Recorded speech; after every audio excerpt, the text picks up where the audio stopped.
पाकिस्तानी पत्रकार नुसरत मिर्जा के दावे पर शुरू हुए बवाल पर पूर्व उपराष्ट्रपति हामिद अंसारी की तरफ से बड़ा बयान सामने आया है। हामिद अंसारी ने पाकिस्तानी पत्रकार से मुलाकात की बातों को सिरे से खारिज कर दिया है। वहीं कांग्रेस ने भी बीजेपी के झूठ की पोल खोल दी है। क्या है पूरी खबर, देखते हैं ये रिपोर्ट।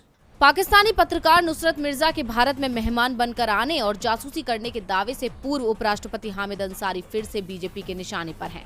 पाकिस्तानी पत्रकार नुसरत मिर्जा के दावे के बाद बवाल मच गया है। खुद हामिद अंसारी की सफाई के बाद अब कांग्रेस ने भी बीजेपी पर निशाना साधा है। कांग्रेस नेता जयराम रमेश ने निशाना साधते हुए कहा कि बीजेपी सार्वजनिक बहस को खत्म करने और झूठ के अपने पेटेंट ब्रांड को फैलाने के लिए जिस स्तर तक गिरेगी वो चौंका देने वाला है।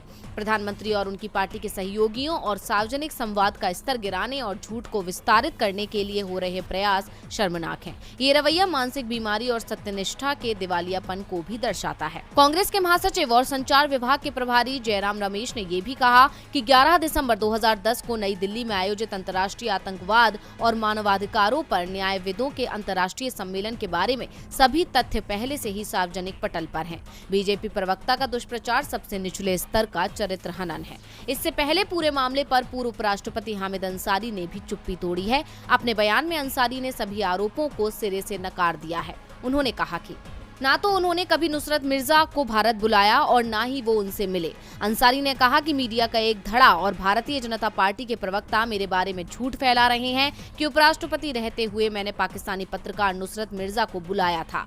सभी जानते हैं कि सरकार की सलाह पर ही विदेशी एक्सपर्ट्स को बुलाया जाता है। मैंने 11 दिसंबर 2011 को आतंकवाद पर कॉन्फ्रेंस का उद्घाटन किया था। जिन लोगों को बुलाया गया था उनकी लिस्ट आयोजकों ने बनाई थी। मैंने ना तो उन्हें कभी बुलाया और ना ही मुलाकात की। कांग्रेस की तरफ से ये भी कहा जा रहा है कि बीजेपी हामिद अंसारी को बदनाम करने की नीयत से ये सब कर रही है, क्योंकि वो अक्सर मौजूदा सरकार की हिंदू राष्ट्रवाद पर सवाल खड़े करते हैं।